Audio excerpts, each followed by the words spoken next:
अस्सलाम वालेकुम दोस्तों, वेलकम करते हैं आपको अपने चैनल लॉ अनवील्ड में। आज का हमारा लेक्चर है मैग्ना कार्टा। ये एलएलबी थर्ड सेमेस्टर में कॉन्स्टिट्यूशन लॉ ऑफ यूके में पढ़ाया जाता है।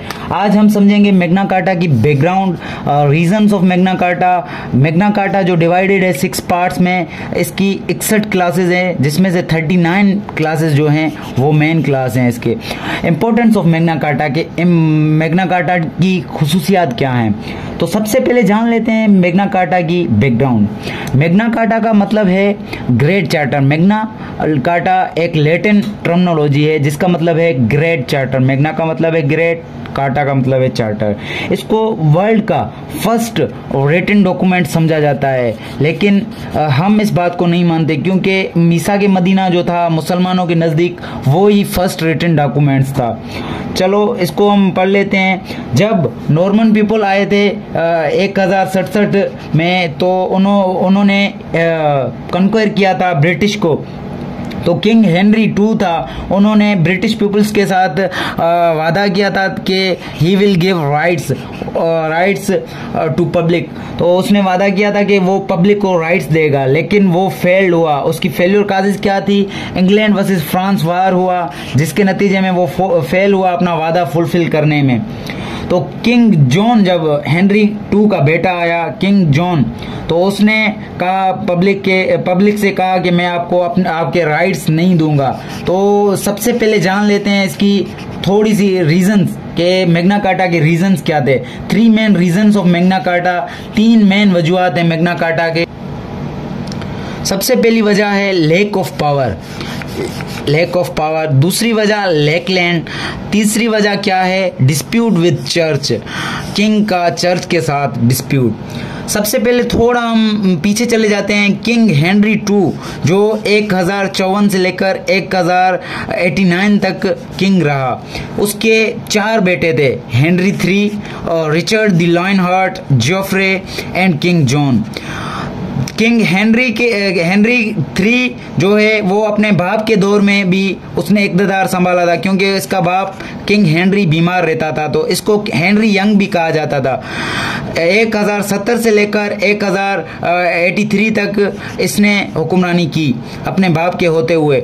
जब इसका बाप मरा 1189 में, तो रिचर्ड द लायनहार्ट आया। उसने 1189 से लेकर 1199 तक उसने हुक्मरानी की। जोफ्रे तो इसके ही दौर में चल बसा था, क्योंकि वो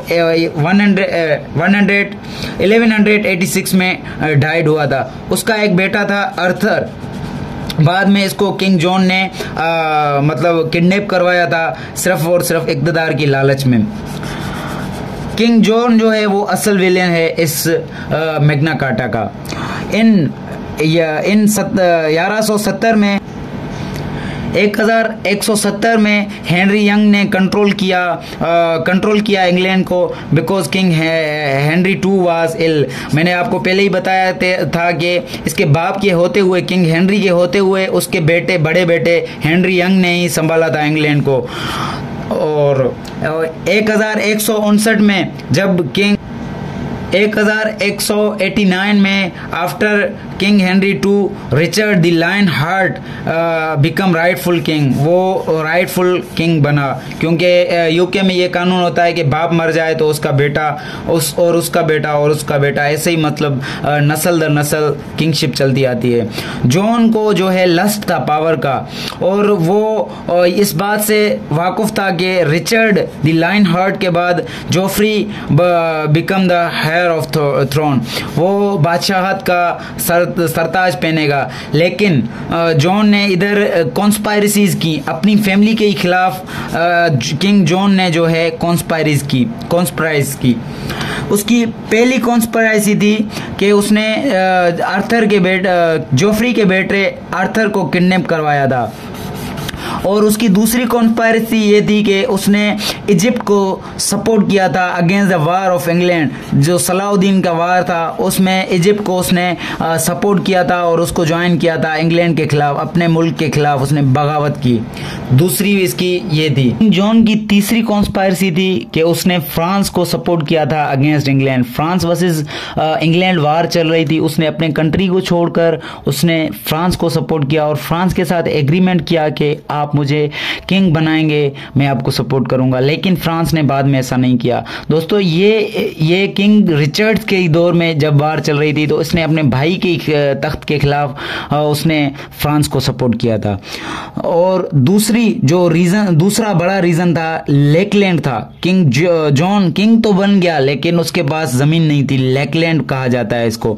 फ्रांस ने बड़ा हिस्सा का कब्जा कर लिया था जंग के बाद इंग्लैंड का। जॉन जब किंग बना तो जॉन के पास वो जमीन ही नहीं थी, तख्त ही नहीं था जिस पर वो किंगशिप अपनी बना सके, वो किंग बन सके। और इंग्लैंड उस दौरान बिल्कुल फाइनेंशियली करप्ट हो गया था। सो उसने जो है इम्पोज किए हैवी टैक्सेस पब्लिक के ऊपर। किंग तो बन गया जॉन इक़्तिदार की लालच में किसी भी तरीके से, लेकिन उसके पास तख्त ही नहीं था जिस पर वो बादशाहत अपनी कर सके। उसको लेकलैंड कहा जाता है, इस टर्मिनोलॉजी को कहा जाता है लेकलैंड। मैग्ना कार्टा की दूसरी बड़ी वजह ये थी। और 1214 में बोबनीज वार में बागियों ने इसको उकसाया किंग जॉन को कि आप लड़ो और अपनी जमीन वापस लो फ्रांस से। उसने 1214 में जॉन ने अपनी जमीन वापस लेने के खातिर उसने जो है एक और जंग लड़ी, लेकिन फिर से बुरी तरह शिकस्त हुआ इनको। और जॉन को पहले ही फ्रांस पर गुस्सा था कि फ्रांस ने अपना जो वादा था, एग्रीमेंट था, वो फुलफिल नहीं किया था। तो ये भी एक वजह थी बोबनीज वार की, और ये जंग भी इंग्लैंड हार गया था। जो तीसरी बड़ी वजह थी वो थी डिस्प्यूट विद चर्च के साथ डिस्प्यूट किंग जॉन के। असल में ये हुआ था कि आर्च बिशप मतलब बड़ा जो पादरी होता है उसकी नॉमिनेशन चल रही थी। कैंटरबरी एक इंग्लैंड का एरिया है, तो उधर किंग जॉन का जो नुमाइंदा था वो था जॉन डी ग्रे, लेकिन स्टीफन लैंगटन जो था वो पोप जो बड़े पादरी होते हैं उनकी तरफ से नुमाइंदा था। पोप्स की तरफ से स्टीफन लैंगटन था और किंग की तरफ से नॉमिनी था जॉन डी ग्रे। जो डिस्प्यूट स्टार्ट हो गया ये इतना बढ़ गया कि किंग वर्सेस चर्च हो गया। और आपको पता है कि इंग्लैंड एक सेक्युलर स्टेट है, वो कभी भी बर्दाश्त नहीं करेगी कि उसके चर्च के साथ, उसके होली प्लेसेस के साथ कोई डिस्प्यूट करे। तो लार्ज नंबर ऑफ जो है पीपल पब्लिक वो किंग जॉन के साथ थे। लार्ज नंबर ऑफ रेबल्स जो थे, बागी जो थे, वो स्टीफन लैंगटन के साथ थे। स्टीफन लैंगटन वही बंदा है जिसने वर्क किया मैग्ना कार्टा की डॉक्यूमेंटेशन पे। Signing off Magna carta, finally king John को किसी भी तरीके से मैग्ना कार्टा साइन करने पर राजी किया गया। किंग जॉन ने ये जो मैग्ना कार्टा है वो रिवर थेमस के किनारे पर रनीमूड एक जगह का नाम है जहां पर इसको साइन किया गया था, where the great charter sign, जहां पे ग्रेट चार्टर मैग्ना कार्टा को साइन किया गया था। किंग को बहुत ही ज्यादा मजबूर किया गया था। Church was against king, large number of rebels too. Church भी इंग्लैंड के खिलाफ, इंग्लैंड के किंग के खिलाफ, जॉन के खिलाफ था, और लार्ज नंबर ऑफ रेबल्स भी उसके खिलाफ। तो मजबूरन उसको ये ग्रेट चार्टर साइन करना पड़ी। कि जो मैग्ना कार्टा में जो है चार टाइम इशू हुआ है, 1215 में, 1216 में, 1217 में और 1355 में। किंग एडवर्ड में किंग था एडवर्ड, इसने ड्यू प्रोसेस ऑफ लॉ को ऐड किया था मैग्ना कार्टा में। ये जनवरी 1215 में साइन की गई थी ग्रेट चार्टर। मैग्ना कार्टा है क्या, अभी ये पढ़ेंगे कि मैग्ना कार्टा में है क्या चीज। ये मैग्ना कार्टा डिवाइडेड है 6 पार्ट्स में। अकॉर्डिंग टू चर्च ने अपने जो है वो मफादात के लिए अपने पॉइंट्स रखे थे उसमें।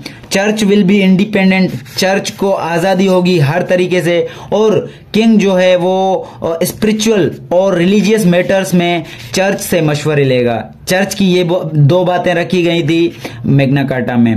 अकॉर्डिंग टू लॉर्ड्स के मुताबिक लॉर्ड्स ने भी अपनी बातें मनवाई थी इसमें। No property of lord will be seized in recovery of debts. England जंग में बहुत ही मतलब पीछे चला गया था फाइनेंशियली तौर पर, तो लॉर्ड्स ही थे जो बड़ा टैक्स पे करते थे और अमीर लोग थे। तो लॉर्ड्स ने ये शर्त रखी कि लॉर्ड्स की कोई भी प्रॉपर्टी नहीं ली जाएगी डेब्ट्स को रिकवर करने में। No tax on lords without taking permission, उनकी परमिशन के बगैर भी लॉर्ड्स पर कोई भी टैक्स राइज नहीं किया जाएगा। No unnecessary tax on lords, lords पर कोई भी अननेसेसरी टैक्स भी राइज नहीं किया जाएगा। और आखिरी शर्त ये रखी गई थी लॉर्ड्स की तरफ से मैग्ना कार्टा में, जब भी कोई लॉर्ड मरेगा तो उसकी प्रॉपर्टी जो है उसके लीगल हेयर्स को चली जाएगी, उसके बेटे को, उसकी बेटी को, उसकी वाइफ को, या XYZ जो भी उसकी फैमिली का मेंबर होगा उसको। तीसरी जो बात थी, तीसरा जो डिवीजन है इसका वो है according to professionals. Land cultivators और बिजनेसमैन को प्रोटेक्ट करेगी स्टेट, और उनके राइट्स को भी प्रोटेक्ट करेगी state. Land cultivators and big businessman, traders वगैरह पे, और उन पर भी कोई अननेसेसरी टैक्स नहीं रखा जाएगा। जस्टिस, चौथा डिवीजन है इसका justice. Due process of law को ऐड किया था किंग एडवर्ड ने इसकी चौथी अमेंडमेंट में 1355 में। इसमें पहली बात ये रखी गई थी कि फाइन्स एज पर ऑफेंसेस, जो जुर्माना है वो ऑफेंस को देख कर ही तय किया जाएगा। और कॉमन और ऑर्डिनरी केसेस जहां पे हेल्ड होते हैं वहीं पे ही उनका फैसला किया जाएगा, वहां पे ही उनको हल किया जाएगा जहां पर कॉमन और ऑर्डिनरी केसेस होते हैं। नो इलीगल डिटेंशन, किसी को इलीगली डिटेन नहीं किया जाएगा। जस्टिस में सबसे बड़ी बात ये रखी गई थी। और इक्वल राइट्स, दूसरी सबसे बड़ी बात थी equal rights. Justice for everyone, हर किसी के लिए इंसाफ का निजाम, हर किसी के लिए इंसाफ फराहम किया जाएगा। पांचवी डिवीजन इसकी है लिमिटेशन ऑन ऑफिसर्स पर लिमिटेशन रखी गई थी। पहले ये होता था कि जंग या एग्जेम्पशन में किंग के नाइट्स चले जाते थे दूसरे स्टेट्स को फतह करने में या जंगलों में, तो वो जंगल्स पर ऑक्यूपाई कर लेते थे, जंगल्स को ऑक्यूपाई करते थे और वो लोगों को नहीं छोड़ते थे जंगल्स में। तो ये बात इसमें काटी गई थी कि इन पर लिमिटेशन रखी गई कि ये लोगों को एक्सेस देंगे, लोगों को भी छोड़ेंगे। और नो ऑफिसर, किसी भी ऑफिसर को ये परमिशन नहीं होगी कि वो किसी भी लैंड को फॉर पर्सनल यूजेज इस्तेमाल करे। और पब्लिक को एक्सेस दिया गया था जंगल तक टू कट वुड्स, के वो लकड़ियां काटें या जो भी जंगल का एक्सेस है, जो भी जंगल में काम होते हैं वो कर सकते हैं। और because king knights didn't allow public, क्योंकि किंग के नाइट्स जो है वो पब्लिक को अलो नहीं करते थे एग्जिबिशन के दौरान। छठी डिवीजन इसकी है किंग एंड काउंसिल।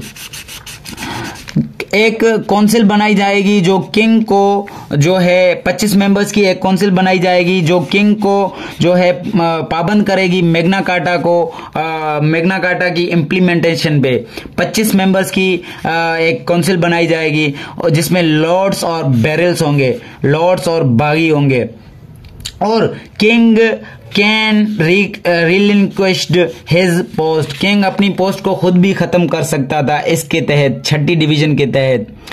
तो दोस्तों ये था मैग्ना कार्टा कि मैग्ना कार्टा 6 पार्ट्स में डिवाइडेड था। हमने पढ़ा कि according to church, according to lords, according to professionals और जस्टिस सिस्टम इसमें ऐड किया गया था, लिमिटेशन ऑन ऑफिसर्स जिसमें हमने बातें पढ़ी, और किंग एंड काउंसिल के किंग पर भी पाबंदियां आयद की गई थी कि किंग भी इम्प्लीमेंट कराएगा। इसमें इसमें इसके जो मतलब इसके बाद जो हुआ कि किंग की जो पावर्स थी वो कर्टेल की थोड़ी बहुत कर्टेल की गई थी इसमें मैग्ना कार्टा में, क्योंकि किंग के ऊपर एक काउंसिल को राइज किया गया था जो मैग्ना कार्टा को आप इम्प्लीमेंट करवाएगी। इसके इंपॉर्टेंसेस जान लेते हैं हम कि मैग्ना कार्टा के इंपॉर्टेंसेस क्या हैं।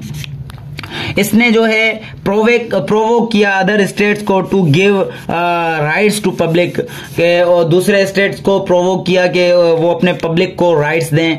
Create passion in people to stand for their rights, लोगों में एक जुस्तजू पैदा की, एक लगन पैदा किया कि वो अपने हकूक के लिए खड़े हो जाएं। प्रोटेक्शन ऑफ राइट्स, जैसे जस्टिस ऐड किया गया तो उसमें प्रोटेक्शन ऑफ राइट भी आ जाती है इसकी इंपॉर्टेंस में। लिमिटेशन ऑन क्राउन की पावर कर्टेल की गई थी और लिमिटेशन लगाया गया था क्राउन पर। और डेमोक्रेसी समहाउ, कुछ तरीके से डेमोक्रेसी की ये इब्तिदा थी क्योंकि पब्लिक को राइट्स मिले थे, पब्लिक की सुपरमेसी होने जा रही थी थोड़ी बहुत। फाउंडेशन ऑफ ह्यूमन राइट्स, जो ह्यूमन राइट्स आज हम फॉलो करते हैं यूएन चार्टर में, तो उसकी भी बेस हम मैग्ना कार्टा को भी समझते हैं। और चर्च बिकम पावरफुल, चर्च को पावर मिली, चर्च पावरफुल हो गया, जैसे कि स्टीफन लैंगटन उनका वो बन गया कैंटरबरी का वो आर्च बिशप। और प्रोवोक अदर स्टेट्स, इसने प्रोवोक किया अदर स्टेट्स को, जैसे इसके मैग्ना कार्टा के बाद यूएसए खड़ा हो गया अपने राइट्स के लिए और यूएसए ने आजादी हासिल की थी। तो दोस्तों आज का हमारा लेक्चर यही था। अगर आपको हमारा लेक्चर अच्छा लगा तो हमारे चैनल लॉ अनवील्ड को फॉलो करें, लाइक करें और सब्सक्राइब करें। Thank you.